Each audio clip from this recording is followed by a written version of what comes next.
स्वागत है आप सभी लोगों का मेरे चैनल साइंस टू टेक्नोलॉजी में। मैं अनुपम विपुल आप सभी लोगों का स्वागत करता हूं आज के शो साइंस थर्सडे में। आज हम लोग बात करेंगे फ्रिक्शन स्टर वेल्डिंग के बारे में। तो आइए इसे समझते हैं। तो सबसे पहले समझिए प्रॉब्लम क्या है जो इस तरह का ऊटपटांग चीज का जरूरत पड़ा है। तो आपको फंडामेंटली समझना पड़ेगा आप कैसे वेल्डिंग कर रहे हो उससे फर्क नहीं पड़ता। आज तक जितना भी वेल्डिंग होता है जनरली उसमें आप बहुत गर्मी का इस्तेमाल करते हैं, यानी आप ऑलमोस्ट सॉलिड मेटल को पिघला देते हैं।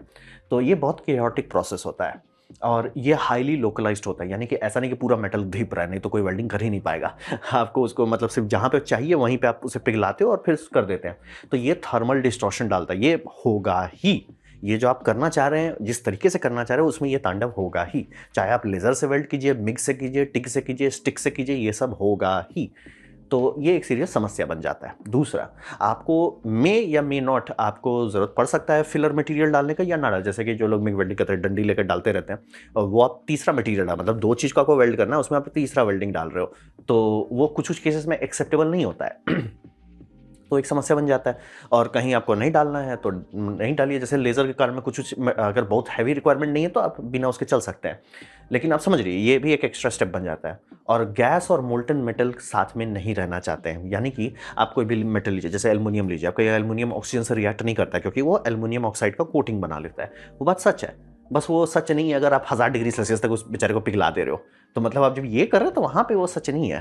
तो वहाँ पे अब वो रिएक्ट करेगा मैं ऑक्सीजन के साथ, अब वो रिएक्ट करेगा किसी भी चीज़ के साथ। तो इसीलिए आपको फ्लक्स गैस इस्तेमाल करना पड़ता है जो उसको थोड़ा दबा के रखे, जिसमें आर्गॉन तक लग सकता है। तो अब ये आप समझ सकते हैं, एक तो खर्चा भी बढ़ रहा है, ऊपर से अब आप गैस के साथ डील कर रहे हैं और गैस वेल्ड के अंदर जा सकता है क्योंकि वो लिक्विड है। लिक्विड के अंदर गैस फंस सकता है, जिसे हम लोग कहते हैं पोरोसिटी वेल्डिंग। मतलब आपका वेल्ड में गैस बबल भी बन सकता है। इतना बड़ा बड़ा बबल तो नहीं बनता है जनरली, बहुत धांधली की हो तो ऐसा होगा, लेकिन होता है। मतलब छोटे छोटे बबल्स बन जाते हैं जहाँ गैस, क्योंकि आप ही फोर्स कर रहे हो गैस, आप फोर्स नहीं करोगे तो ऑक्सीजन नहीं हटेगा। तो वो मिक्सिंग हो जाता है, इसीलिए बोले केओटिक प्रोसेस है, साइंटिफिकली केओटिक है, कुछ खास आप इसका नहीं कर सकते। और सबसे बड़ा तांडव होता है माइक्रो स्ट्रक्चर में, क्योंकि आप वहाँ पे सॉलिड लिक्विड का जो ट्रांजिशन किए हैं वो ऑलमोस्ट ग्रेन बाउंड्री में दिख जाता है कि सर अगर आप इसे इलेक्ट्रॉन माइक्रोस्कोप में काट के देखिएगा तो यहाँ पे आपने वेल्डिंग किया है। वो मतलब यूनिफॉर्म नहीं होता है। तो ये प्रॉब्लम है। अब रहा बात फ्रिक्शन स्टर वेल्डिंग जो है, तो ये समझिए यहाँ पे हीट सोर्स जो है, लेज़र नहीं है, इलेक्ट्रिसिटी नहीं है, यहाँ पे फ्रिक्शन है, यानी घिसने लगते हैं आप। तो वो आपका फ्रिक्शन करता है। बोले जब गर्मी ही कर रहे हैं तो फ़ायदा क्या हुआ। बात है कि कितना गर्म कर रहे हैं। यहाँ पे आप कोशिश ये करते हैं कि 70 से 90% तक ही गर्म करें, उससे कम रहना है आपको। यानी कि जो पिघलाने के लिए तापमान चाहिए, आप मान लीजिए 1000 डिग्री सेल्सियस आपको पिघलाने के लिए चाहिए, तो आप बोलोगे सर हम 900 से ऊपर नहीं जाएंगे। आप दबाव में रखेंगे उसको, मतलब कि प्रेशर लगाइए, गर्म कीजिए, लेकिन इतना गर्म मत कीजिए कि वो लिक्विड हो जाए। वो लिक्विड स्टेज में आपको नहीं जाना है। जो भी एलॉय, जो भी मेटल के साथ आप काम कर रहे हैं, लिक्विड स्टेज में उसे नहीं जाना है। वो सबसे बड़ा बात होता है। और फिर प्लास्टिक डिफॉर्मेशन कीजिए, ये समझना बहुत ज़रूरी है। हम लोग मतलब थोड़ा सा बचकाना ये सोचते हैं कि मेटल है पिघल गया, ऐसे थोड़े होता है। मेटल है फिर वो इलास्टिक बनने लगता है, यानी कि स्ट्रक्चरल इंटेग्रिटी खो देता है, जिसे हम लोग कहते हैं प्लास्टिक डिफॉर्मेशन स्टेज। यानी कि अब इस पर अगर आप लोड डालेंगे वो लुचपुच हो जाएगा, मतलब आटा की तरह आप गूंथ सकते हैं इसको। तो एक्चुअली बस वही कर रहा है, दो मटेरियल को लेकर ऐसे गूंथ दे रहे हैं। तो पहले तो तापमान बढ़ा दिए इतना कि वो प्लास्टिक रेंज में आ जाए, फिर आप उसको गूंथ देते हैं और इसी में होता है स्टरिंग एंड डिफ्यूजन बॉन्डिंग, यानी कि एक साइड का मटेरियल दूसरे साइड के मटेरियल में घुस जाता है। ये अब मिक्स हो गया है, सिलाई कर रही है, बेसिकली आपने सिलाई कर दिया, ऐसे लेके मेटल को हुल्लुल्लु करके सिलाई कर दी है उसका पूरा। इसीलिए ये सब घुमाना जरूरी रहता है ताकि एक दूसरे का लपेट सके। और ये एल्युमिनियम पे बल्ले बल्ले काम करता है, डिसिमिलर मेटल पे भी बल्ले बल्ले काम करता है। यानी मान लीजिए किसी कारण से आप मान लीजिए ऑयल का कूलिंग बनाना चाह रहे हैं, एल्युमिनियम से आप कूलिंग का वो चैनल देना चाहते हैं, लेकिन उसमें आपको पाइप्स फिटिंग ये लगाएंगे, पता है वो ज़्यादा नहीं टिकेगा नहीं, तो आप क्या करो, जो फिटिंग्स है वो स्टील का रख दो, वेल्ड कर सकते हैं, कोई दिक्कत नहीं है।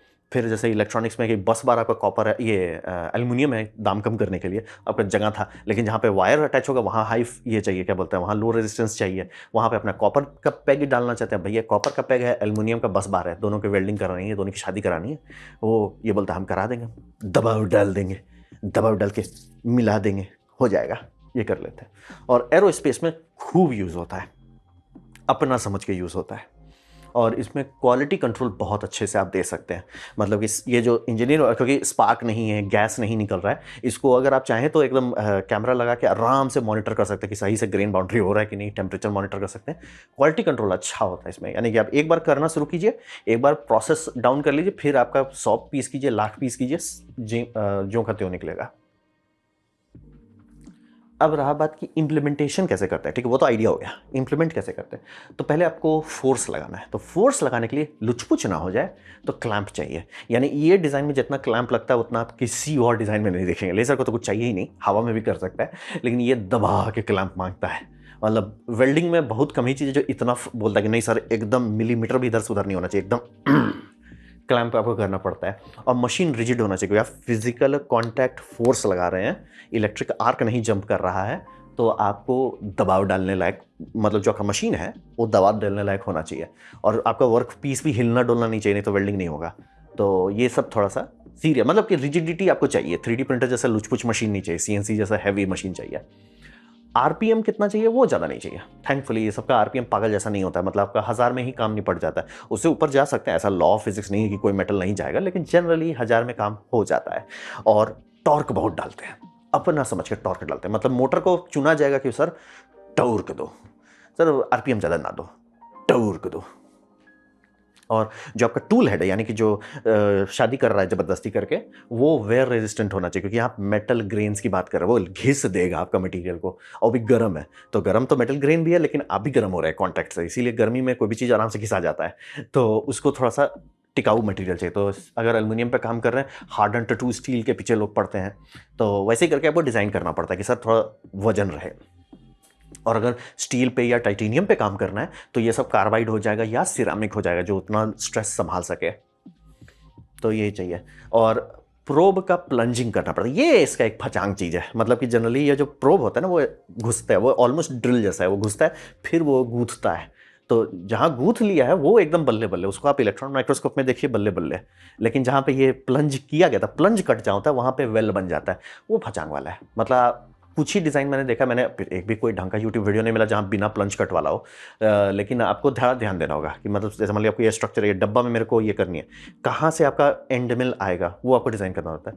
ये कोई ऑड बात नहीं है, लेज़र में भी करना होता है। जैसे मान लिया आपको लेज़र का एक प्लेट है, प्लेट आपको चाहिए, प्लेट में छेद काटना है, तो लेज़र जब पियर्स करता है तो वो प्रिसाइज नहीं होता, वो स्पार्क रहता है, काफ़ी लुचपुच रहता है।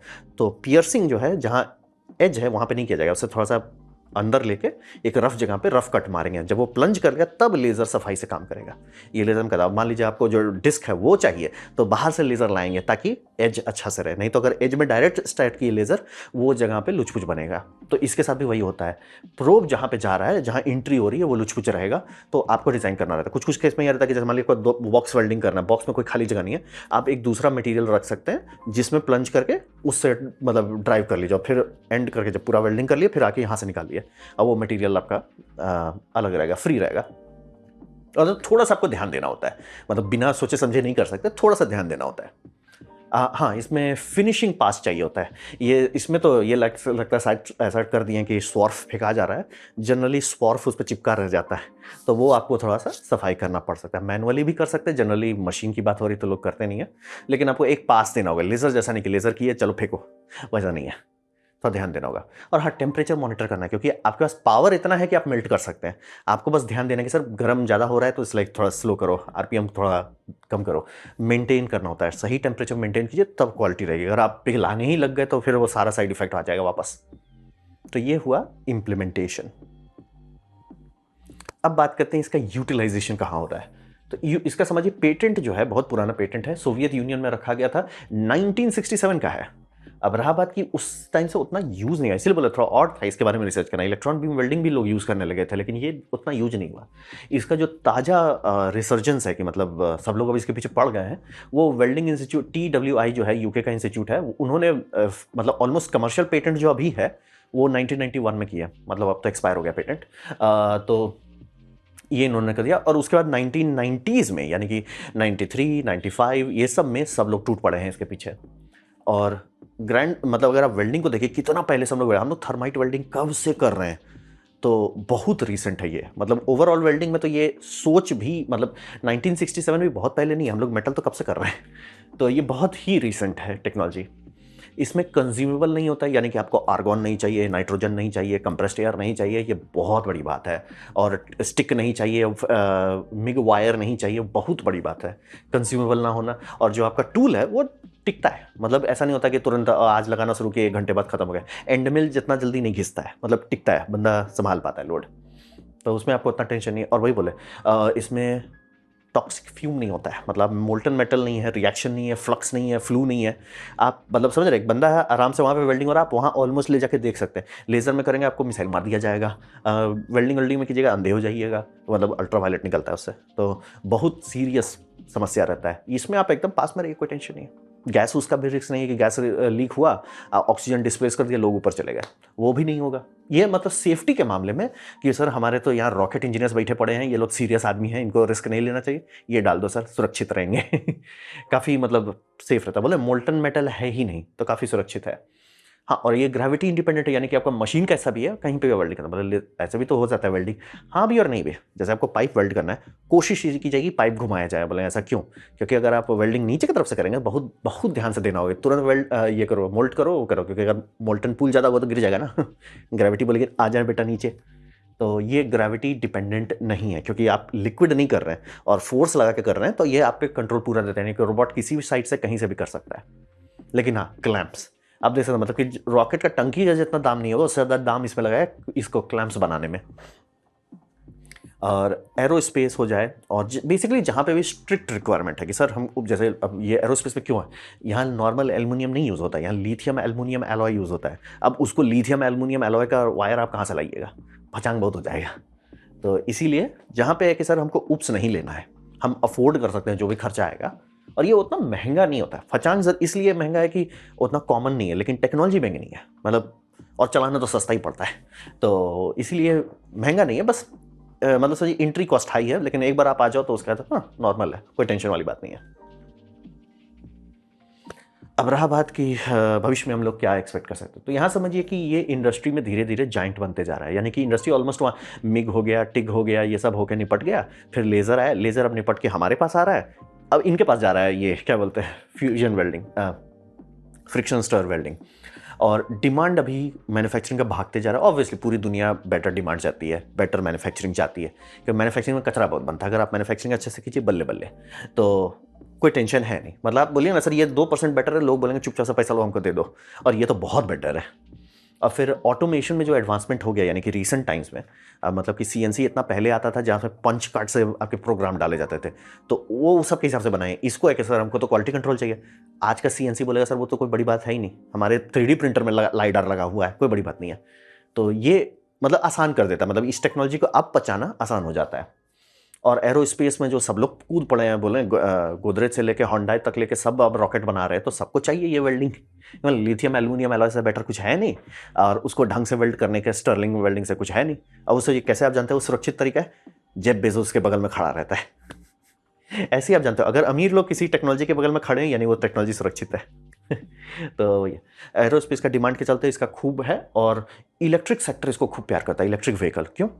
अब इलेक्ट्रिक व्हीकल का दिक्कत ये है कि उसमें हम लोग का नॉर्मल गाड़ी आपका स्टेनलेस स्टील से बनता है या स्टील से बनता है, तो स्टील तो भारी होता है, लेकिन रहा बात कि आपका गाड़ी में आप बहुत ज़्यादा भारी बैटरी डाल रहे हो, तो वजन कहीं घटाना पड़ेगा। एल्युमिनियम से सब पैनल बनाना चाहते हैं, तो उसमें लेज़र वेल्डिंग भी कर सकते हैं, या तो स्टर वेल्डिंग कीजिए, वो ज़्यादा बेटर प्रॉपर्टीज़ देगा, तो आपको ज़्यादा हल्का करने देगा, तो आप वजन कम कर लेते हैं उससे। मतलब कि बैटरी भारी हो गया, लेकिन स्ट्रक्चर चैसी का वजन आपने कम कर दिया ताकि थोड़ा बैलेंस रहे। आयरॉनिकली उसके बाद भी बड़ा भारी रहता है, एक्चुअली नॉर्मल पेट्रोल गाड़ी से काफ़ी भारी रहता है। दिक्कत हुआ ना, रेंज के चक्कर में बहुत ज़्यादा बड़ा बैटरी डाल देते हैं। और फिर वो तो हो गया आपका स्ट्रक्चर, ये हो गया इलेक्ट्रिक यूनिट हो गया आपका, जो डीसी को लेके एसी 3 फेज एसी बनाता है, जिससे आपका मोटर चलता है, वो उसको ठंडा करना है। ठंडा करने के लिए उसमें एल्युमिनियम में पानी चलाना है। अब रहा बात, पानी चलाएंगे तो करोड़ होगा, थोड़ा सा भी कुछ धांधली हुआ तो दिक्कत हो जाएगा। या आप ऑयल है तो ऑयल कई बार प्रेशर में डालना होता है, तो प्रेशर में अगर वेल्डिंग खराब रही पट से फट देगा, तो वो सबको कुछ ऐसा चाहिए जो टिकाऊ हो। लेज़र इस तरह में नहीं काम करेगा, बाकी सब टिक विक कर सकते, लेकिन फचांग बहुत है। वहाँ पे ये बोलता है सर हम कर लेंगे ना, आप मतलब एक डाई कास्ट मटेरियल बनाइए जिसमें आप लिक्विड का पाथ बना लीजिए, फिन्स बना लीजिए, और उसके बाद प्लेट रखिए, प्लेट को फ्रिक्शन स्टर वेल्ड कर देंगे, कोई टेंशन नहीं है, आपको लोड लेना नहीं है। मतलब आपका गाड़ी खराब हो जाएगा, गाड़ी बूम हो जाएगा, लेकिन ये वेल्ड नहीं खुलेगा, आपको टेंशन नहीं लेना है। तो काफ़ी अच्छा मतलब इलेक्ट्रिक सेक्टर इसको पूरा एकदम धड़धड़ा के एक्टिवेट कर दिया। अमीर लोग रॉकेट में इसको घुसा रहे हैं, गरीब लोग इसको इलेक्ट्रिक व्हीकल में घुसा रहे हैं। डिमांड बहुत हो गया, हम तो सिर्फ लेजर का है ना ना ना, फ्रिक्शन स्टर एल्युमिनियम जहाँ छुआ जा रहा है वहाँ पे इसका डिस्कशन हो रहा है। और ये अभी समझिए कूल टेक्नोलॉजी ये बना हुआ है लेज़र के बाद। लेज़र हो गया, लेज़र का टाइम निकल गया, लेज़र अब बोरिंग हो गया है। लोग यूट्यूबर लोग लेज़र खरीद खरीद के काम कर ले रहे हैं, तो अब थोड़ा सा ये अभी भी मुश्किल है। घर में कर सकते हैं, मैं एकदम मना नहीं कर रहा हूँ कि नहीं कर सकते, एक्चुअली ज़्यादा सेफ है, बट सॉर्टेड नहीं है। जैसे 3D प्रिंटिंग को सॉर्टेड होने में टाइम लगा, ये सॉर्ट नहीं हुआ है कि कौन सा एलॉय है, क्या करना है, कैसे करना है, उसमें थोड़ा टाइम लगेगा। तो ये था मेरा प्रेजेंटेशन फ्रिक्शन स्टर वेल्डिंग के बारे में। उम्मीद करता हूँ आपको अच्छा लगा, कुछ सीखने मिला, कुछ समझ में आओ। अगर ऐसा है लाइक कर दे, दोस्तों शेयर कर दो, उससे मेरा काफ़ी भला होगा। नहीं अच्छा लगा, नहीं पसंद आया, कोई बात नहीं, आप डिसलाइक दबा सकते हैं। मैं कहूँगा डिसलाइक 2 बार दबाएं, उससे मुझे पता चलो कितना ना पसंद हुआ है। मैं आपसे कहूँ कमेंट लिखें, मैं हर कमेंट को पढ़ने की कोशिश करता हूँ। आपसे कहूँ सब्सक्राइब कीजिए, बेल दबाइए अगर आप फ्री हैं तो। आपने वीडियो देखा, जान के मुझे बहुत खुशी हुई। धन्यवाद।